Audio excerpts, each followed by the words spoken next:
क्या मार्वल का सेंट्री सच में डीसी के सुपरमैन से भी ज्यादा ताकतवर है? आखिर उसकी एक एंट्री ने पूरे इंटरनेट पर यह बहस क्यों छेड़ दी? आइए जानते हैं। दोनों ही अपने अपने यूनिवर्स के टॉप टियर पावर हाउस हैं, लेकिन क्या सच में सेंट्री सुपरमैन से इतना ज्यादा ताकतवर है? चलिए इसे आसान भाषा में समझते हैं। सबसे पहले दोनों के एक जैसे सीन को देखते हैं। जब सेंट्री ने एवेंजर्स जैसी टीम से लड़ाई की तो उसने अपनी पूरी ताकत बिल्कुल भी इस्तेमाल नहीं की। वह हर हमला बहुत कंट्रोल करके कर रहा था, क्योंकि उसकी बेसिक एनर्जी ब्लास्ट भी सामने वाले को पल भर में खत्म कर सकती थी। इसलिए वह हर मूव बेहद सावधानी से कर रहा था। वहीं दूसरी तरफ सुपरमैन जब अपने ही साथियों से भिड़ा तो उसने बिना रुके फुल पावर लगा दी। अगर लोइस लेन सही समय पर नहीं पहुंचती तो बैटमैन की जान भी जा सकती थी। यानी दोनों अपने साथियों से लड़ रहे थे, लेकिन फर्क साफ था। एक अपनी ताकत को रोककर लड़ रहा था, जबकि दूसरा पूरी ताकत से। यही दोनों की पावर लेवल का सबसे बड़ा अंतर दिखाता है। अब जानते हैं कि आखिर सेंट्री को सुपरमैन से ऊपर क्यों माना जाता है। सबसे पहले बात करते हैं बेसिक पावर्स की। सुपरमैन एक क्रिप्टोनियन है जो अर्थ के येलो सन से पावर हासिल करता है। सूरज की रोशनी मिलने पर उसकी strength, speed, flight, heat vision और लगभग हर फिजिकल एबिलिटी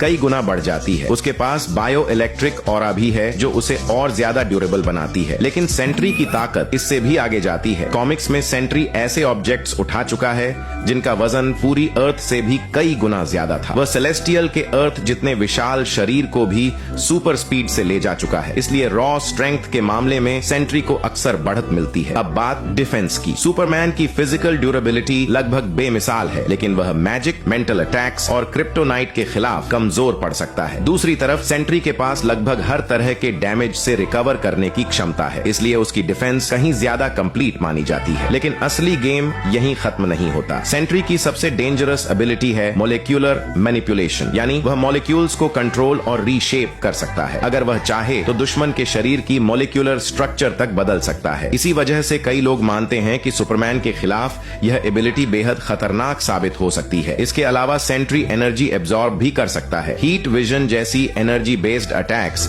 उसके लिए उतनी असरदार नहीं रहती। कुछ कॉमिक स्टोरीज में यह भी दिखाया गया है कि वह सोलर एनर्जी के साथ इंटरेक्ट कर सकता है, जो सुपरमैन की पावर सोर्स है। सेंट्री की हीलिंग फैक्टर भी बेहद खतरनाक है। उसका शरीर एटॉमिक लेवल पर खुद को दोबारा बना सकता है। इसी वजह से उसे मारना बेहद मुश्किल माना जाता है। और अब आते हैं उसकी सबसे डरावनी ताकत पर, द वॉइड। वॉइड सेंट्री का डार्क पर्सना है, जिसकी शक्ति सामान्य सेंट्री से भी कई गुना ज्यादा मानी जाती है। जब वॉइड पूरी तरह कंट्रोल से बाहर हो जाता है, तब उसकी डिस्ट्रक्टिव पावर पूरी दुनिया के लिए खतरा बन सकती है। इसी वजह से कई मार्वल फैंस सेंट्री को मार्वल का ओवर पावर्ड सुपरमैन भी कहते हैं। हालांकि एक बात याद रखना जरूरी है, सुपरमैन और सेंट्री अलग अलग यूनिवर्स के किरदार हैं, इसलिए उनके बीच कोई ऑफिशियल विनर मौजूद नहीं है। कौन जीतेगा ये पूरी तरह इस बात पर निर्भर करेगा कि किस वर्जन की बात हो रही है और कौन सी कॉमिक स्टोरी या राइटर उसे लिख रहा है। अब सवाल आपसे, अगर फुल पावर सेंट्री और सिल्वर एज सुपरमैन आमने सामने आ जाएं, तो आपके हिसाब से जीत किसकी होगी? कमेंट करके अपनी राय जरूर बताइए।